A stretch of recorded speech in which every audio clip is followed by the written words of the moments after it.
Dwarka Shri Ramlila society की मंच आपको पता है पूरे भारत में सबसे ज्यादा सर्वश्रेष्ठ है। और अब भारत ही नहीं बल्कि विश्व स्तर की रामलीला बन चुकी है द्वारका श्री रामलीला सोसाइटी।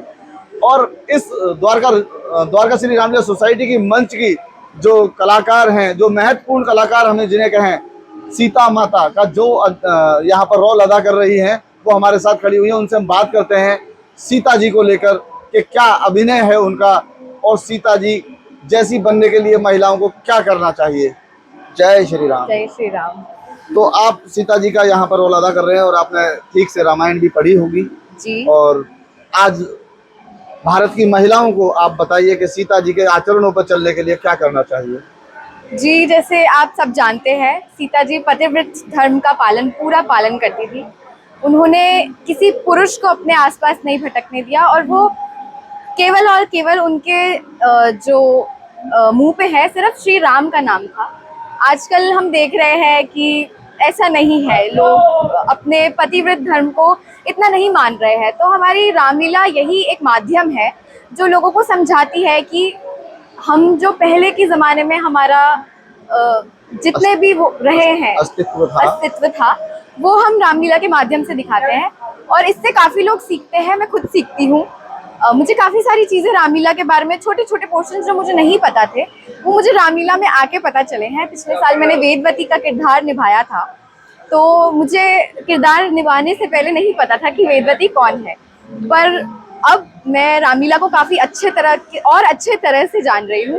अब यहाँ पर एक सवाल आ जाता है, अभी आपने कहा कि भाई सीता जी पहले जो जन्म में थी, तो उनकी पूरी कहानी थोड़ी सी बताइए हमारे दर्शकों को, कि दर्शकों की आंखें खुले, उन्हें पता लगे कि रामायण की रचयिता जो मामला सीता जी का होता है, उनसे पहले वो क्या थी और क्या हुआ था ऐसा जो श्राप दिया था रावण को। जी, तो वेदवती सीता का पूर्व जन्म थी। तो जब रावण वनों में आया था और वेदवती पूजा कर रही थी, अपने श्री राम ने विष्णु जी की आराधना कर रही थी, तो उसी समय रावण आते हैं और वो काफ़ी मोहित हो जाते हैं उनको देखकर। वो भी काफ़ी सुंदर थी, तो वो भी पतिव्रत, वो उनकी शादी नहीं हुई थी पर वो उनको ही अपना पति मान चुकी थी, विष्णु जी को ही। तो पतिव्रत ना होके भी उन्होंने पतिव्रत धर्म का पालन किया, आप समझ सकते हैं। तो जैसे ही रावण ने उसको छुआ, उसके बालों को छुआ, तो उसने तलवार बना के अपने हाथों को, अपने केश काट दिए और फिर उसने उसको श्राप दिया कि वो वापस लौटेगी और फिर वही उनकी मृत्यु का कारण बनेगी, और उन्होंने अपने आप को अग्नि में समर्पित कर दिया था।